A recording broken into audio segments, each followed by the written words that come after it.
Congratulations, you've made it to Friday, and that means Crime Stoppers is here, and they're asking for your help in finding criminals in our community. Trish Rout is here with who we need to watch out for. And they're all somewhere in our neighborhoods.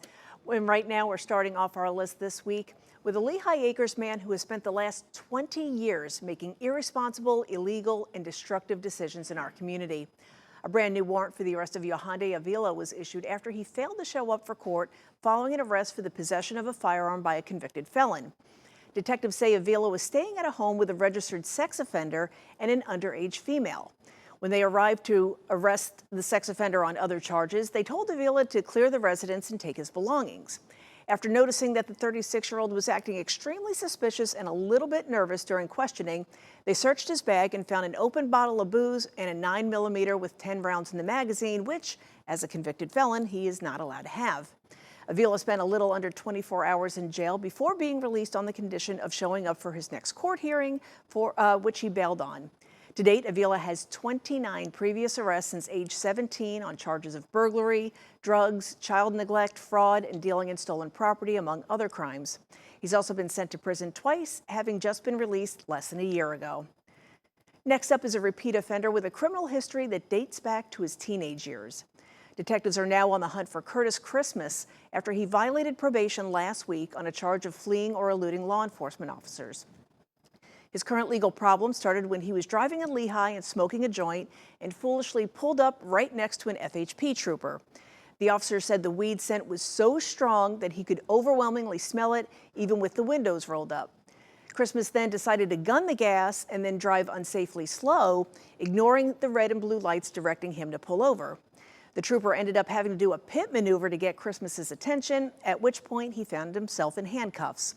When asked why he evaded the officer, the 32-year-old said he had a suspended license and didn't want to get in trouble.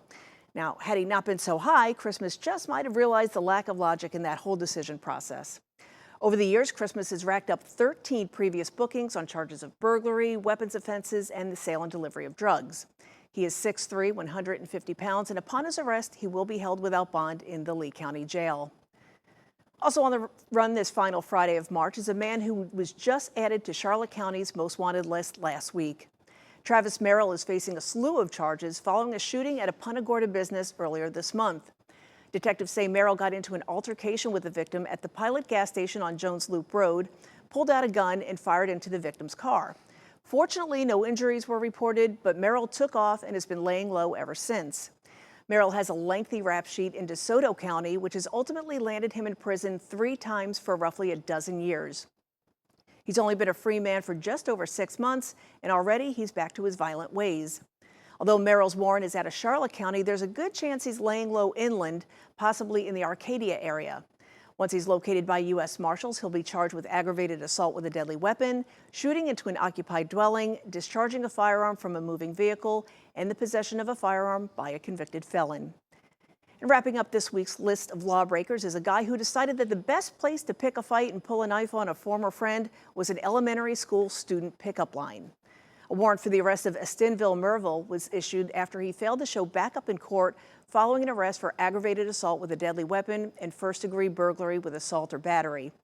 The victim said he arrived at the school to pick up his child when Merville, a former roommate, approached him.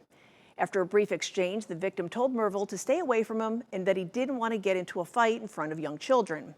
Well, that's when Merville grabbed a knife and began spitting on him and kicking him in the stomach. When witnesses tried to break the melee up, Merville took off. He was located and charged a few days later and spent just 3 days behind bars. He was released on bond pending his next court hearing, for which he was a no-show. Merville is 5'3", 150 pounds, and upon his arrest, he will be held without bond. And as always, if you recognize any of the fugitives we featured here today, you're asked to call the Crime Stoppers hotline. That number is 1-800-780-TIPS. All callers will remain anonymous and will be eligible for a cash reward of up to $3,000. And also important to note that Travis Merville is considered armed and dangerous, so if you see him anywhere, absolutely call us, let us know. Do not approach him. Good to know. Trish, thank you so much. Thanks.